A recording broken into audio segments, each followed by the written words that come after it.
Following that disappointment, you were planning a big wedding and a honeymoon and all this stuff, and obviously the money of a world title fight comes in handy. I mean, how were you able to get over that? I can't even imagine. I can't imagine going through something like that. How were you able to regroup? Well, honestly, I'm not over it. What's gonna happen is just I trained harder, and I'm just very focused to get in there and finally get this win and get it behind me. It was a long time coming, and I'm just excited to have a shot at a world championship, and it being so it came up quick, so it wasn't it was at the right amount of time. And a lot of people have compared this to Rocky IV. Obviously, the blue collar guy against the Russian. And Rocky IV, Stallone had that big beard. Are you trying to channel that? Are we bringing this beard into the ring Saturday night? Or are we going with a trim before the fight? I just been doing everything I can to make sure I didn't catch COVID. So I've been avoiding the barbershop. So I'm gonna go get a trim though today after this, and start packing my bags and get ready. Yeah, no, it's good. Hopefully on Long Island there's a barber wearing a hazmat suit. I think that's the one safe way for you to get a trim. But we're gonna go to the questions here. Again, to ask a question for either Joe Smith or Joe DeGuardia, raise hand. If you can't figure that out, send me a private message in the chat chat feature, and we will get you guys in the queue. So Jake Donovan, please unmute yourself and go ahead. Thank you very much, Evan. Joe, I had the pleasure of interviewing you last week, so I won't waste everyone's time. I did want to ask, with Jamel Herring's big win over the weekend, do you feel like any more motivation to kind of proudly represent Long Island and bring that world title home?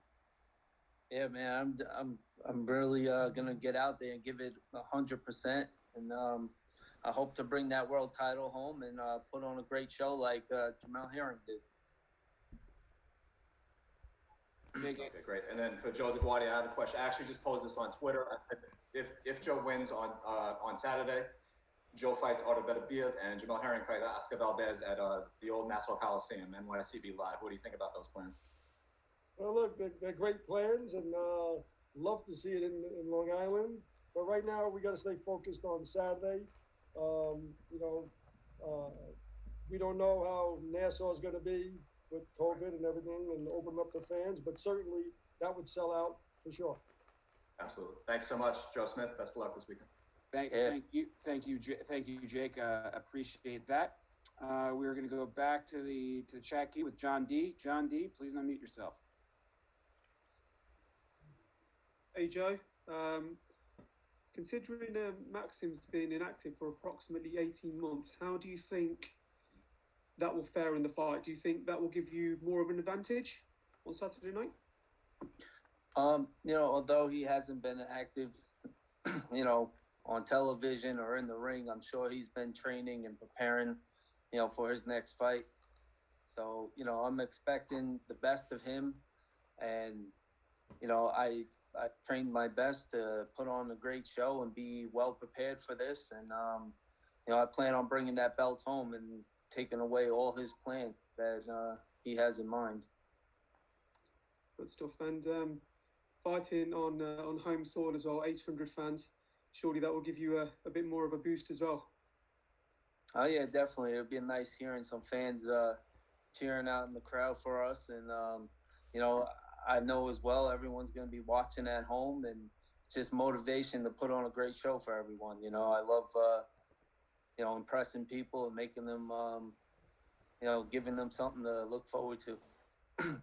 And Joe, your promoter, Joe DeGuardia, touched on it, and Maxim was asked, that there's a lot of people are already talking about a Joe Smith versus Artur Beterbiev fight, later this summer, and sort of almost discounting, Max.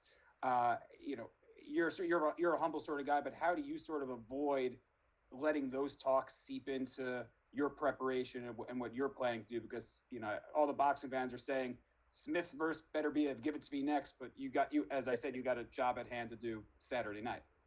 Yeah, I definitely have a tough task ahead of me. You know, I know Maxim, he's a tough, durable guy. And, you know, all the opportunities that I'm looking at right now, if I win this fight, they could be his if he wins. So I know there's a lot on the line, and I have a lot to look forward to. So, you know, I got to get out there and give it 110% to make sure those opportunities come my way. No, certainly. Next week, we have a question from Alan Alford. Alan, please unmute yourself and go ahead. Thank you so much. Appreciate being with us, Joe. And I know that I watched that video you talked about the disappointment. I could definitely see that. My question to you is, did you have a preference in venue? I know that the venue got changed to MGM or where you're going to be fighting at now. Is that a difference in your mind? I mean, it's in Oklahoma. It's a little harder for some of my fans to get there, but you know, either way, I don't care where I fight. I just want to get in there, get my belt and my victory. You know, I put a lot of work into this, a lot of time and hard training. You know, and you know, I'm ready to put the belt on my shoulder or my waist. And obviously, Joe, the pandemic has a lot to do with it in terms of when New York is going to allow number of fans that make it realistic, to put an event on there. Have you thought about what, it's been a couple of years since you fought back in either New York City or Long Island at this point.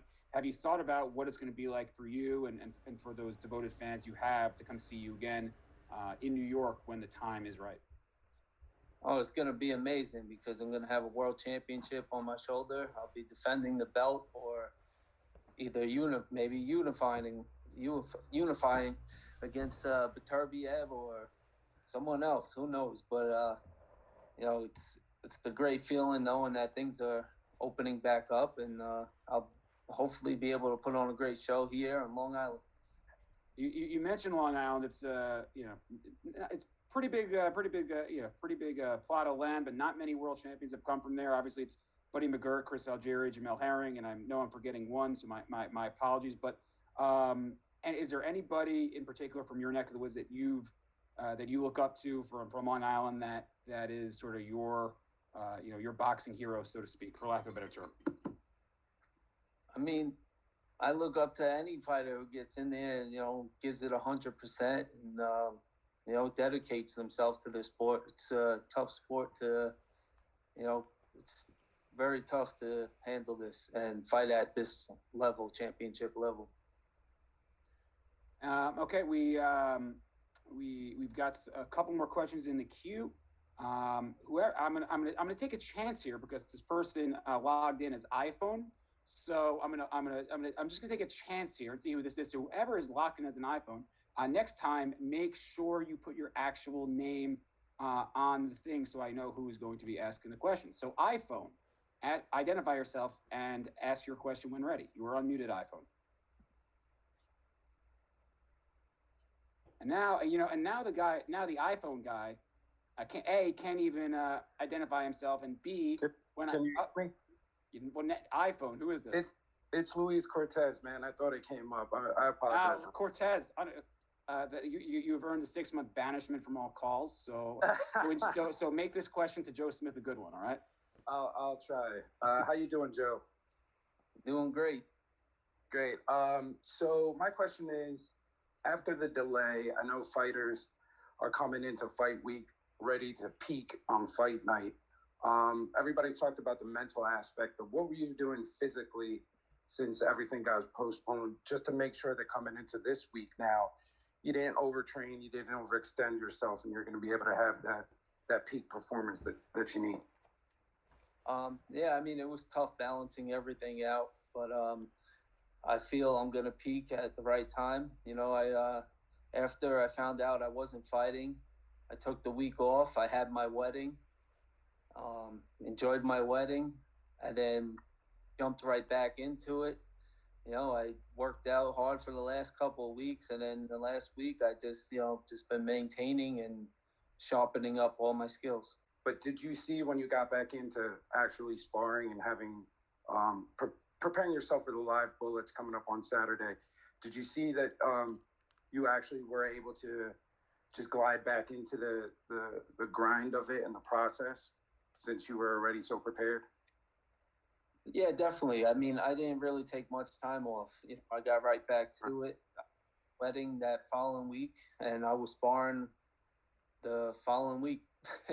You know, my wedding was on I was back in the ring on Tuesday, so it was not much of a layoff. All right, thanks for the answers, and best of luck to you on Saturday night. And Evan, I'll make sure that I get a victory over these Zoom calls and have my name next time. Yeah, no, please do that, but know that you're not allowed back on. Well, no, you have a lot of time to figure it out because November, Luis, you're back on. Thank you for that, Luis. We'll talk soon. Cheers. Next up, we got a couple more questions here for Joe Smith, and then we're gonna let him go on his way. Joshua Brewer, please unmute yourself and go ahead.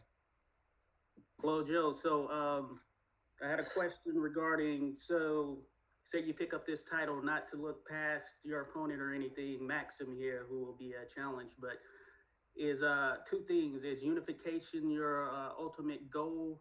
And given such, say you take on the likes of Better Biev or even Bivol, for instance, what it would be your plan as far as tackling those fights, especially say you rematch Bivol, which was a good fight last time around. He was definitely fundamentally put in a lot of good work, and you were able to catch him. What would you do different this time around to ensure you get the victory?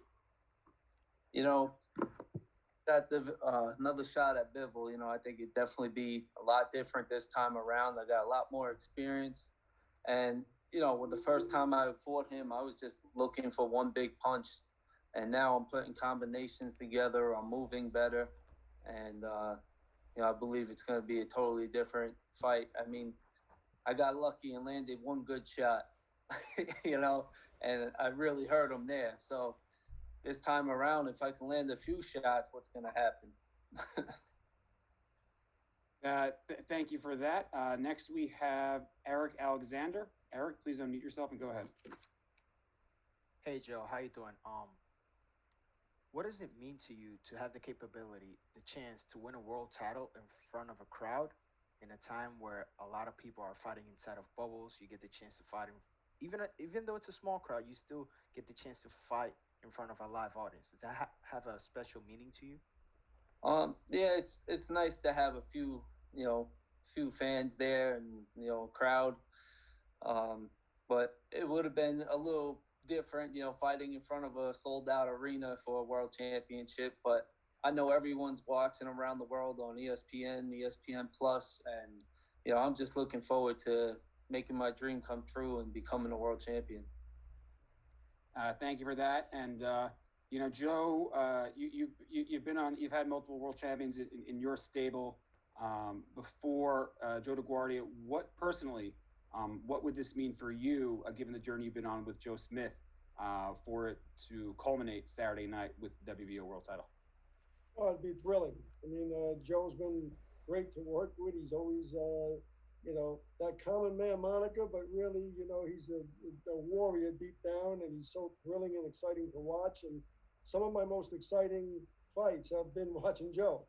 And that surprise knockout over from Farah a few years back, and everything he's been doing since then. It would be a real thrill. It's been a great ride with Joe, and I know that we have a lot down the pike. I think the future's so bright for him, and I mean, the stars are out there for him. And I'm looking forward to it. He's really, really come a long way. He's developed tremendously physically. He's become a much, you know, he's an all-around fighter now, and I love it.